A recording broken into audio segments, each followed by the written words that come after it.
Every month, if you're paying $1,400 in rent, that's over $168,000 in 10 years. For someone living on $1,900 from Social Security, that's nearly everything you could possibly save. The problem isn't just that rent is high. The problem is when costs rise every single year, you lose choices slowly. And at 70 years old, one wrong decision is very hard to undo. Today, we're going to make three things clear. First, why most tiny houses lose stability after 12 to 18 months, even when nothing breaks. Second, how Tesla is trying to avoid that problem using manufacturing strategies most people never notice. And third, the most important question, when you're 75 years old, will you still control where you live, or will rising costs and changing regulations control you? Before we go further, understand this. If you misunderstand the legal classification and the hidden fees that come with it, you might save money today, but pay a very high price 5 years from now. Tesla has not officially opened sales yet. Do not send money to anyone. We're analyzing this purely to protect your retirement savings and your independence. Why most tiny houses lose stability. Most tiny houses don't fail because they're small. They fail because monthly costs increase silently without anyone explaining why. Let me show you exactly how this happens. The classification trap. The first shock comes from land classification. When you move into a tiny house full-time, many counties reclassify it from temporary structure to permanent dwelling. The moment that happens, fees appear. Community infrastructure fees between $40 and $120 monthly. Maintenance charges for roads and water systems you might not even use. These aren't called taxes, so people don't budget for them. Here's what people told me. I didn't know this would happen. The monthly costs doubled after 6 months. Costs don't appear on day one. They appear after you've committed, sold your old place, moved your belongings. By then, reversing the decision is nearly impossible. People over 60 don't fear the law. They fear the law changing silently while no one warns them. That's exactly what happens with tiny house classification. The county doesn't call, they send a letter, or they update a database, and suddenly your bill is higher. Utility readiness fees. Even if you use very little electricity and water, many areas require a readiness fee just to stay connected. This ranges from $60 to $140 monthly in Arizona, California, and Texas. It doesn't matter if you only turn on lights twice a week. The system charges you for access rights, not actual consumption. 20 years ago, if your bill seemed wrong, you could call someone. Today, you get an auto-generated email with a reference number and a deadline. No conversation, no flexibility. For someone who worked their whole life expecting human interaction, this feels like betrayal. You chose a tiny house to escape rising costs, but now you're paying $100 monthly for utilities you barely touch, and the company doesn't care that you're trying to live simply. You're just another account number. Compliance and inspection costs. Tiny houses require periodic inspections, fire safety, electrical certification, water system compliance. When averaged over a year, these add $50 to $100 monthly. The frustrating part is you don't know when they're coming. You might live peacefully for 8 months, then receive a notice requiring inspection within 30 days. If you're 72, living alone, maybe your vision isn't perfect, maybe you don't check mail daily, you can miss deadlines without realizing. Once you're behind, catching up gets expensive fast. This is what I mean when I say tiny houses lose stability. The house is fine. The regulatory environment squeezes your budget until there's no room to breathe. Insurance premium shock. In the first year, insurance might seem reasonable, $600 to $800 annually, but insurance companies reevaluate risk yearly. After 12 to 18 months, many policies are reclassified. Premiums jump $40 to $90 monthly. Deductibles increase from $1,500 to $10,000. If your policy ties to escrow, that's another $60 to $150 monthly. Within 2 years, you're paying $100 to $200 more per month for insurance alone. Nothing went wrong, no claims, no damage. But for someone on $1,900 monthly Social Security, an extra $150 in premiums means cutting something else: medication, groceries, visits to grandchildren. Here's the bottom line. Most tiny houses don't collapse structurally, they collapse financially. Costs drift upward month by month until you're spending as much as before, except now you're living in 250 square feet with fewer escape options. Do you really own where you live?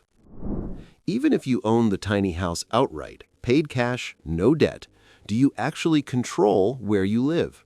If you don't own the land underneath, your control is conditional. Land ownership versus leasing. You either own land or lease it. If you own land in rural Texas, Arizona, or Nevada with favorable zoning, you have real control. You decide when to leave, if you expand, who visits. That's true ownership. But most retirees don't own land. Buying costs $20,000 to $100,000 before site preparation, so they lease spots in tiny house communities. Monthly fees run $299 to $700 depending on state and amenities. Leasing sounds reasonable initially. You avoid upfront land costs, you get shared facilities, but control starts slipping. The landowner sets rules. They decide fee increases, pet policies, modifications. Most importantly, they decide if you stay. When the landowner sells, you've lived in your tiny house 3 years. You're 71. Life feels stable. Then a letter arrives. The landowner sold to a developer. You have 6 months to relocate. Moving a tiny house costs $3,000 to $8,000, but that's just transportation. You need new land, new lease, potential re-permitting, new utility connections. On fixed income without $8,000 saved, you're in serious trouble. Some sell their house at a loss rather than pay moving costs. Others scramble for family property. A few end up back in traditional rentals or assisted living they worked hard to avoid. This isn't hypothetical. I've read comments from viewers describing exactly this, and the damage is real. Ownership of structure doesn't equal security when someone else controls land. You thought you bought independence. You actually bought a fragile version of renting. At 70, fragility is the last thing you can afford. When zoning laws change. Counties can change zoning regulations. A county allowing tiny houses on agricultural land might reclassify as residential only with minimum square footage requirements. Suddenly, your 250 square foot house is non-compliant. You didn't break rules. Rules changed around you. Notice periods might be 90 days, maybe 6 months. But notice doesn't mean good options. Appealing zoning costs money and requires navigating confusing bureaucracy. For someone in their 70s wanting to live peacefully, fighting City Hall isn't realistic. You comply. You move. You absorb costs. The system took control without asking. This brings the critical question: can Tesla actually solve this? How Tesla is trying to solve this. Tesla approaches housing like an engineering problem. If costs rise because of design, then design should remove the costs. Controlling classification through design. The biggest financial risk isn't the walls, it's how the structure is legally classified. Permanent dwelling, temporary structure, vehicle? That label determines taxes, fees, inspections, even whether you can move it. Tesla keeps the house legally flexible as long as possible by avoiding permanent foundations. Instead of concrete anchoring, it uses modular platforms with quick disconnect utilities. Water, power, and waste systems can detach without excavation. This isn't avoiding rules, it's designing within them. In many states, relocatable structures are treated differently from fixed buildings. That can delay certain fees and property taxes. For someone on fixed income, even $40 to $100 a month delayed or reduced isn't minor, it's breathing room. You're not just buying materials, you're buying how the structure is treated by the system. Off-grid means less dependence. Readiness fees can run $60 to $140 a month just to stay connected. Tesla's response is simple: reduce dependence. Solar panels and a Powerwall battery aren't optional extras, they're core infrastructure. The grid becomes backup, not your daily lifeline. Off-grid here doesn't mean isolation. It means you're not paying full access fees for power you barely use. For someone living on Social Security, $80 saved each month is nearly $10,000 over a decade. That's not marketing math. That's grocery money, insurance premiums, or medical copays. Independence is financial first. Flattening compliance costs. Traditional homes involve multiple contractors and inspection layers. When regulations shift, costs spike unpredictably. One quiet year, then a $2,000 surprise. Tesla reduces that risk through standardization, factory-built components, documented systems, consistent materials. Inspectors evaluate repeatable designs instead of one-off builds. Inspections don't disappear, but they become more predictable. And for retirees, predictability matters more than perfection. A steady $80 monthly is easier to plan than a sudden $2,500. You can plan steady costs, you can't plan chaos. Making insurance predictable. Insurance companies charge more when they don't understand what they're covering. Tesla uses materials insurers already know: steel framing, fire-rated panels, certified electrical systems. Documented performance data reduces uncertainty. When uncertainty drops, premium volatility usually drops with it. Instead of dramatic jumps after the first year, increases may be slower and more gradual. Over 20 years, that difference compounds. More important than the math is the stability. You're not opening letters expecting a financial shock. And at 70, that stability matters more than promotional discounts ever could. The question nobody asks until it's too late. When you're 65, considering a tiny house, you're thinking about today, simplifying life, reducing bills, gaining control. But the real question isn't whether this works today, it's whether it works at 75. Physical capability changes. At 75, can you climb the roof cleaning solar panels, troubleshoot quick disconnect fittings, navigate permit offices when regulations change? These aren't trivial. They're the difference between a home serving you and becoming a burden you can't manage. A tiny house is simpler than traditional homes, but still needs maintenance. Filters changed, seals inspected, battery systems monitored. Healthy and active at 65, those tasks feel easy, but health doesn't stay constant. Arthritis makes gripping tools hard. Vision loss makes reading gauges difficult. Reduced mobility makes accessing tight spaces impossible. The house doesn't care. It needs maintenance regardless of your capability. Can't do work yourself? Pay someone. Finding contractors servicing tiny houses in rural areas is harder than suburban homes. Service calls cost more from travel time. Proprietary systems mean premium technician rates. Suddenly, money saved on mortgages goes to unanticipated service calls. Medical and mobility concerns. Most tiny houses aren't designed for limited mobility. Narrow doorways, compact bathrooms, storage requiring bending or reaching. Developing mobility issues, using walkers, needing wheelchairs, makes standard tiny houses nearly impossible to navigate safely. Maybe you're thinking, I'm healthy now, I'll deal if it happens. But by the time it happens, moving is extremely difficult.